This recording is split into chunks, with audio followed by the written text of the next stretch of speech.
If you were in the market for a new BMW, but you didn't want to spend a fortune, the cheapest model has always been the 2 Series Gran Coupe, at least for the past several years. But there's a problem with that.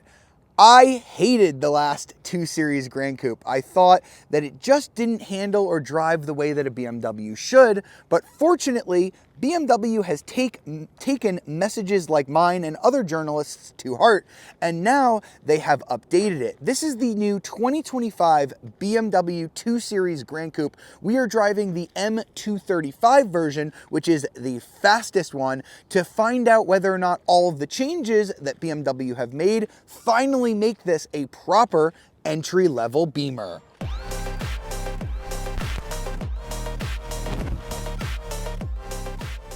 All right, so let's start with an exterior walk around where this Borazon Turkish blue color is going to be the first thing you notice. BMW has really upped the curb appeal of this new 2 Series Gran Coupe, and the color is a big part of that. It's a $3,600 extra, and there's like over 100 different colors that you can choose from the BMW individual palette. I think this one looks absolutely unique and fantastic here on the front end. You can tell that the front end has gotten a lot pointier than it has in the past. It has kind of almost like a finish that tapers in here to the nose. I definitely think it's a lot better looking than the outgoing version. You do have this black under diffuser area here that gives it that kind of chunky M look that you really want from an M car. The new M5 kind of has that as well. Little kidney grill, not some of the big ones that we've seen on recent M models, and we do have the little M badge here as well. We've got some nice M Sport wheels here in the dark gray finish, some big nice wheels or brakes behind here as well. You can see the little M logo in the wheel.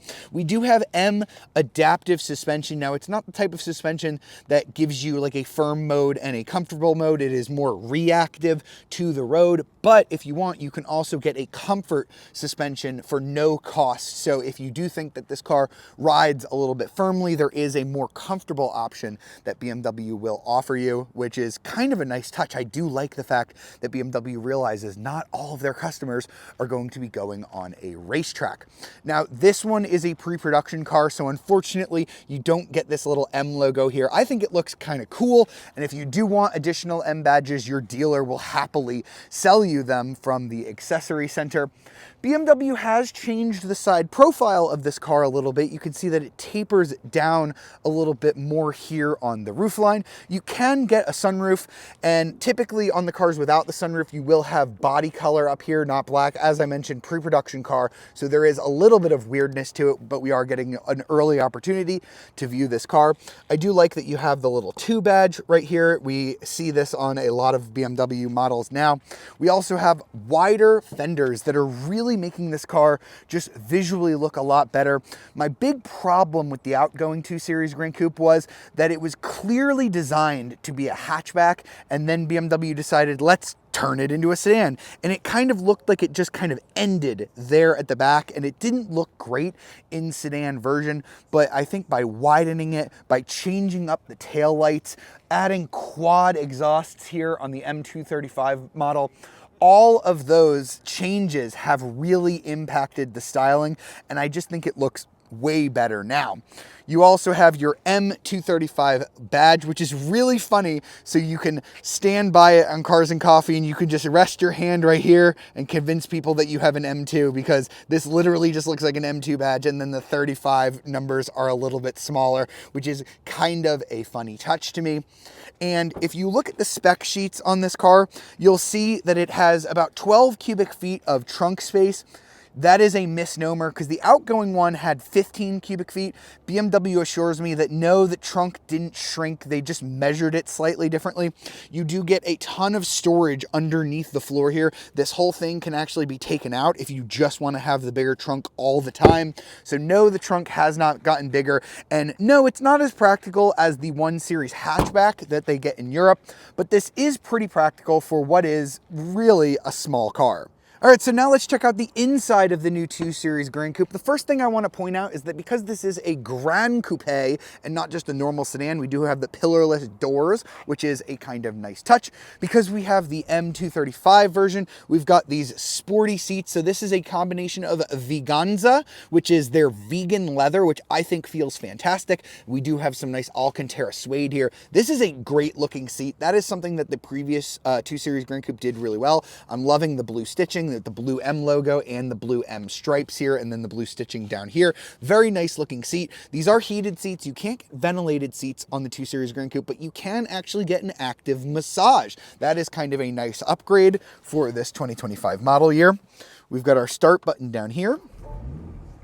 As you can see, we have a really sporty looking steering wheel that looks like it would come out of an M car. We do have our 12 o'clock marker here. We've got our big, nice paddle shifters with the red rubber backing. This looks like it came straight out of an M car. Thankfully, we just have some very normal buttons here. We don't have anything touch capacitive or anything like that. We've got our digital gauge cluster here. We've got our infotainment system here, which is all touchscreen. There is actually no iDrive rotating controller down here, which is kind of interesting. So the touchscreen is 10.7 inches. This is 10.25 inches. This is actually BMW's iDrive 9 system. As you can see, and as we will see out on the road, it has a much more intelligent assistant, and it is really good at picking up the word of the name of the automaker that built this car. So I'm gonna try to not say that as we walk through the rest of the interior, because it does pull up the voice assistant a lot. We do have our wireless charger right here, cup holders with USB-C ports. All of our other drive controls are down here. I'm liking these M stitches here on the dash. I think that is quite a nice touch on an interior that is very black, but there are 4 different colors that you can get on this interior if you don't like black. Heated seats are going to be standard. 12 speaker Harman Kardon audio system is also standard, which is quite nice. So this is, I think, a nicer cabin than it was before. I'm really liking these lights down here, if I can focus on it without the lens flare, in kind of the M stripe pattern. I'm not a big fan of these air vents that require you to kind of use this little joystick to adjust them. But other than that, I do think that this cabin does feel like a BMW, albeit a slightly cheaper one in certain areas. Again, I triggered the voice command, but it does feel like an improvement over last year's model. Now, BMW has made this 2 Series about 0.7 inches longer, but the wheelbase is the same, so we shouldn't expect anything crazy here in the back seat. A little bit of a low entry getting in, and sitting behind myself, although the seat did move back a little bit, I don't have a ton of leg room in here. So that is something to consider if you're buying this. The back seat is definitely not huge if you're an adult. I definitely am running a little low on headroom back here. So definitely not the most spacious car, but as I mentioned, the trunk is pretty good.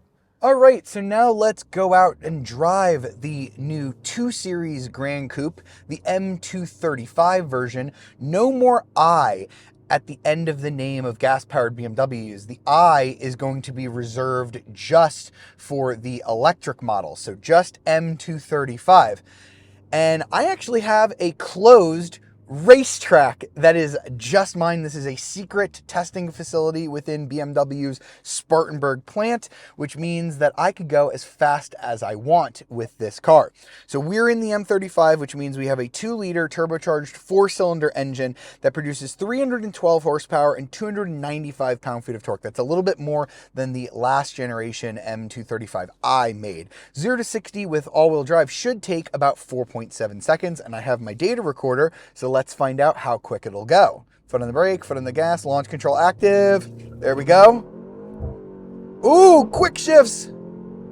Woo!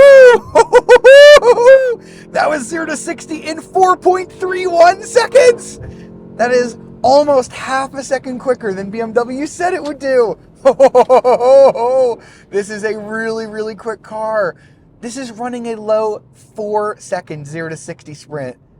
That's crazy.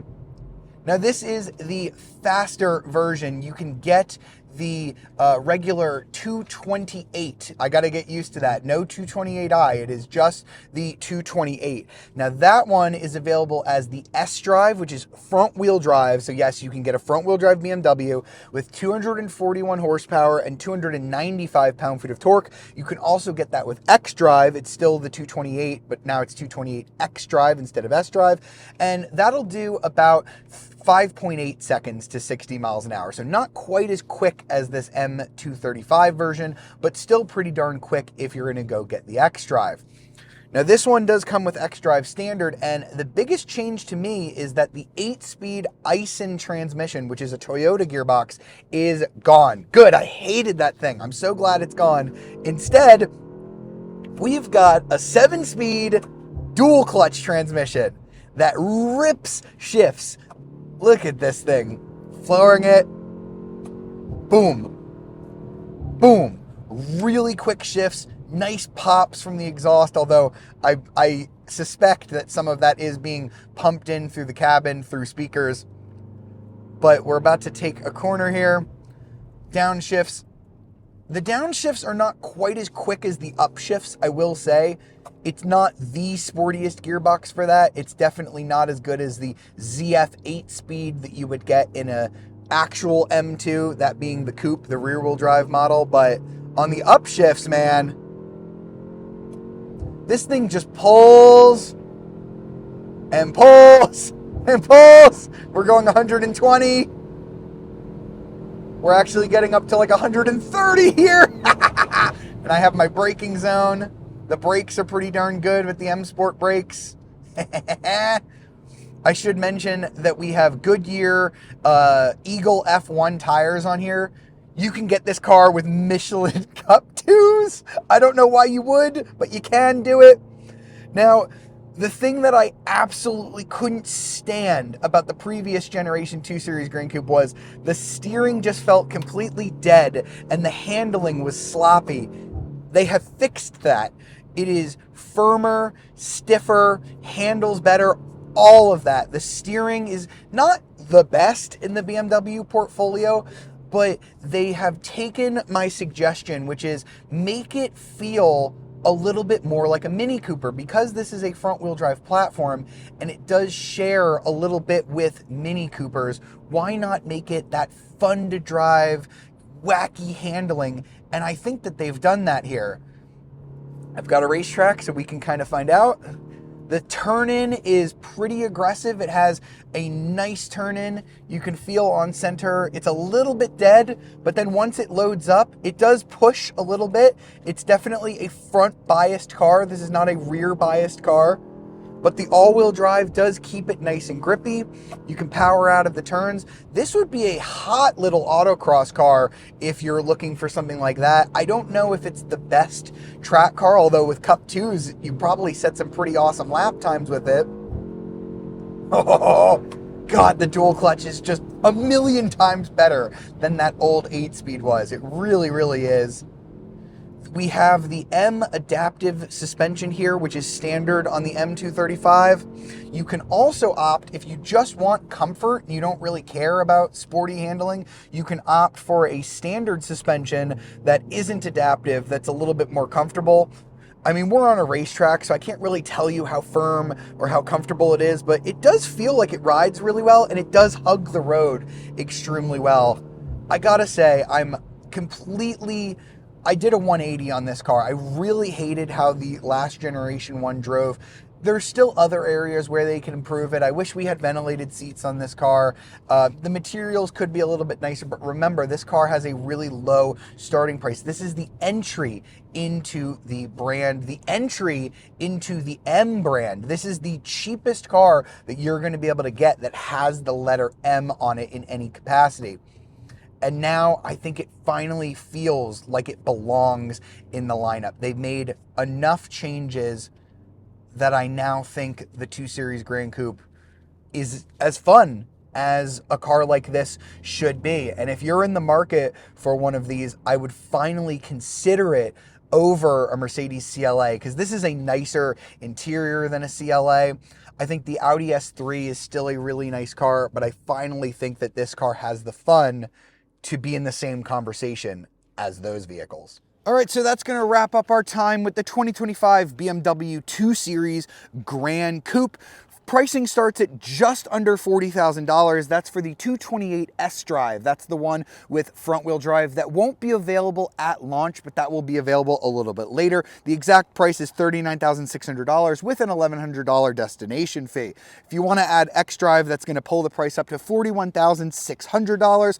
I think most people are probably going to want to do that, especially if you live somewhere cold where you're going to be getting snow.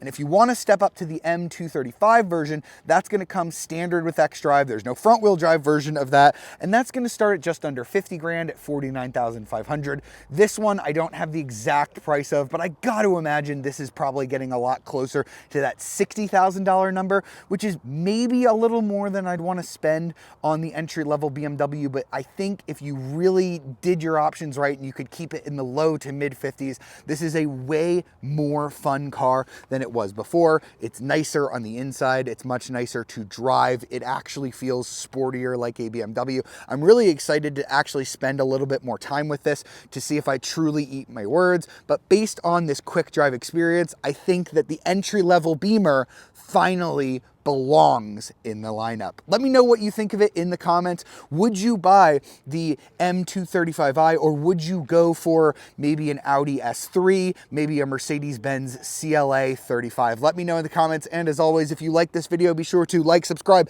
and ring that notification bell to be alerted of our latest videos. I'll see you next time.